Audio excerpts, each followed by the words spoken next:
Today we do a Lowlight test on the China Light Festival in Cologne Zoo. We're very excited. We're here with the grandchildren and yeah, we'll check that out. How good the Osmo Pocket 3 is doing here tonight.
Well, after checking the footage that I recorded last night, I was very impressed by the low light capability of the DJI Osmo Pocket. I didn't use the low light setting.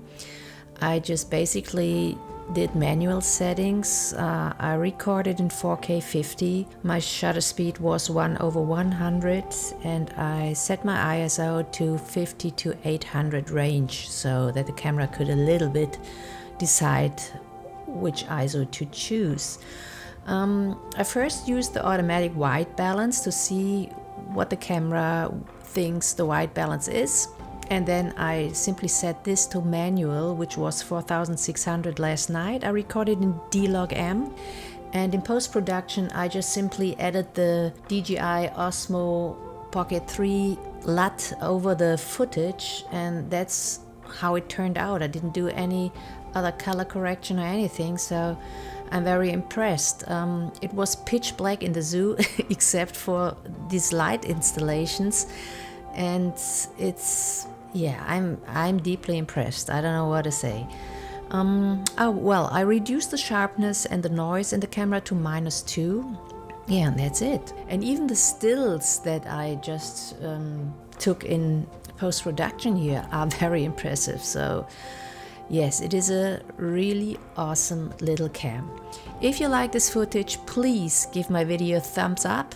So I have a very small channel though, so that brings me up a little bit in the list, and I really would appreciate it. And yeah, I hope you like the footage. Just leave your comments underneath. I didn't use any filter here.